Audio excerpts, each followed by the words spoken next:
Like I mentioned in the video on the tribal class, HMS Cossack is arguably the most famous of her class because of her actions during the early part of the Second World War, like during the Norwegian campaign with the so-called Altmark Incident, and her exploits during the Second Battle of Narvik, not to mention her part in the search and eventual sinking of the Bismarck, but was lost in late 1941 while escorting a convoy, being hit by a torpedo fired from a German U-boat. Since I already covered the history of the design of the tribal class in a previous video, I'll just go over Cossack's details.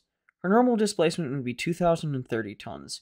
She'd be equipped with 3 drum boilers that powered turbines that drove 2 screws, giving the ship 44,000 shaft horsepower, and a 36-knot top speed. She'd have 4 twin 4.7-inch or 120mm guns, along with a quadruple 2-pounder or 40mm anti-aircraft gun. She'd also be equipped with 2 quadruple half-inch mountings. Her anti-aircraft battery would be supplemented later on with the replacement of X-turret with twin 4-inch or 102mm anti-aircraft guns. She would also carry a quadruple torpedo launcher and about 20 depth charges on a single rack with 2 throwers. She would be laid down in June of 1936, launched the following June, and commissioned in June of 1938. Now, as for her interwar service, it would be mostly spent in the Mediterranean, with several goodwill visits to Istanbul and Turkey to show Britain's resolve in the Middle East against the threat of Russian encroachment, along with other goodwill visits like to Marseille, as well as moving between different bases in the Mediterranean like Gibraltar, Malta, and Alexandria, not to mention participating in fleet exercises during this period. And she would be in the Mediterranean when the Second World War broke out. For the first month of the Second World War, she would spend her time escorting convoys, exercising, and conducting patrols, including anti-submarine patrols. In October of 1939, she would be ordered back to the home fleet and would arrive in Rosyth, about halfway through the month. Back with the home fleet, she would escort the battlecruiser Repulse along with convoys for a period of time until the first week of November, where she would have an incident in the Firth of Forth. Cossack would have a collision with SS Bothwick, a merchant vessel. In the collision, 4 were injured and 2 were missing, presumed dead.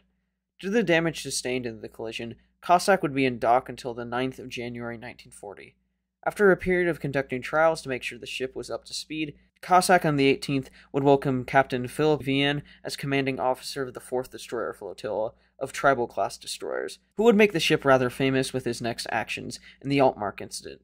After more convoy escorting duties and submarine hunting, Cossack would head to Norwegian waters on the 14th of February.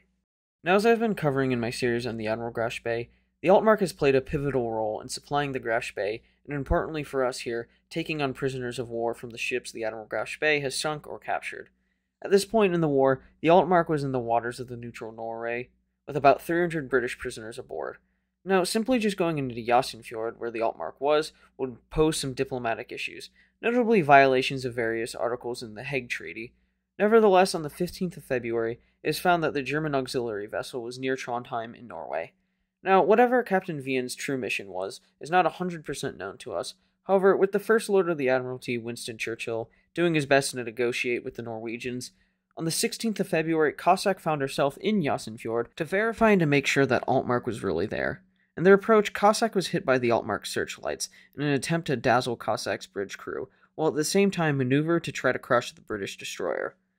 Now, with the maneuverability of Cossack and some skilled handling, this attempt was thwarted.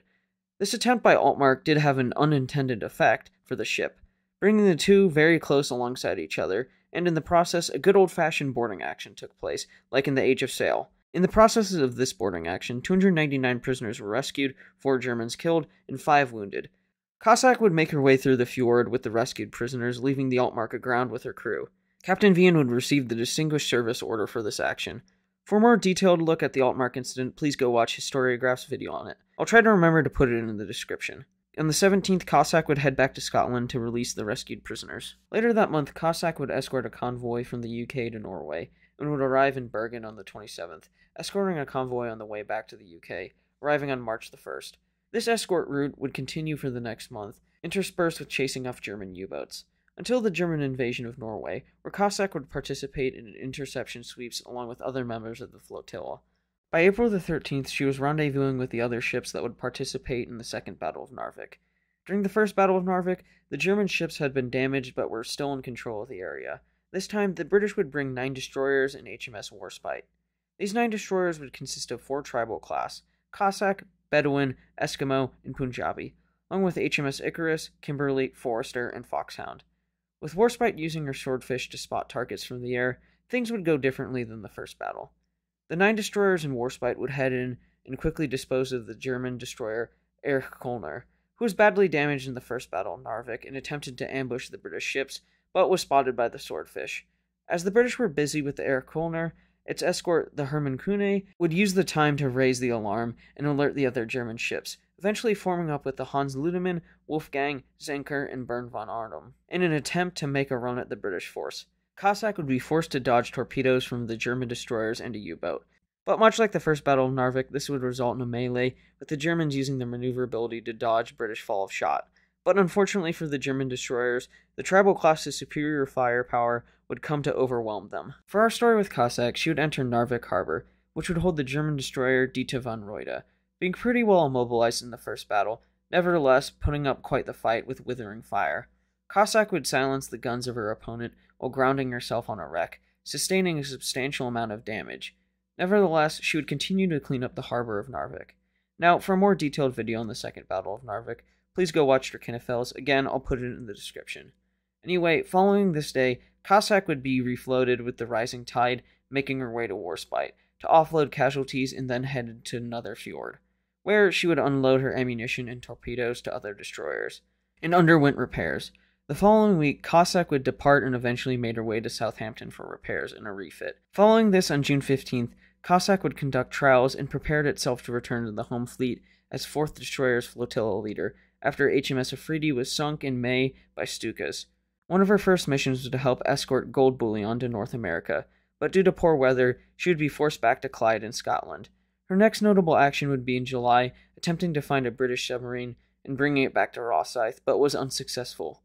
For the rest of July, she would participate in patrols in the North Sea and escort missions, in the process being attacked by German aircraft.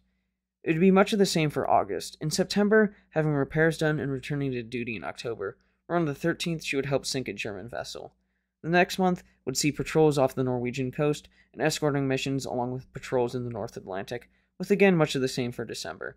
In January, she would return to Southampton for a refit, notably a new radar set, with this being complete in March of 1941, and while en route to Scapa Flow, she would have a mine go off near the ship, causing some minor damage. Like some previous videos, I'm going to have to cut Cossack's story into 2 parts, because it's really just too much for me to handle at the moment, with the other work I have to do for school, and with the holiday season closing in. Hope you enjoyed this first part of this interesting and daring ship. Please remember to like and subscribe as it will help the channel to grow.